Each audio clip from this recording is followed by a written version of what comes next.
Ako si Victa ng International Committee of the Red Cross o ICRC. Today, magsasagawa tayo ng isang actual na jail visit. Nandito na tayo. Ito ang Rodriguez Municipal Jail Female Dormitory.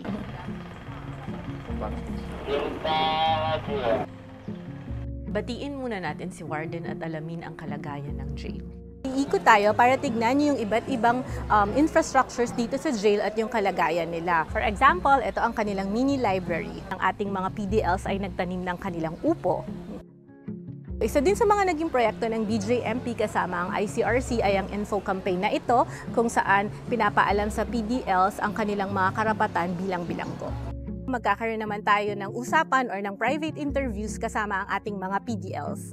Ang usapan namin ay confidential, pero kung may pahintulot sila, maaari namin itong i-share sa mga otoridad. Dati, hirap sila sa tubig dito. Yung mga PDLs natin ay hindi nakakaligo sa loob ng 1 hanggang 3 araw. Kaya ginawa namin ay in-improve namin ang kanilang water system. So makikita niyo sa likuran ko yung 2 tangke.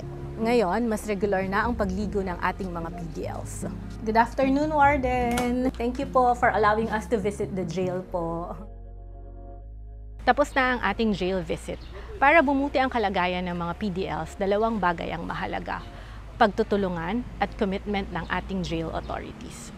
We are the International Committee of the Red Cross.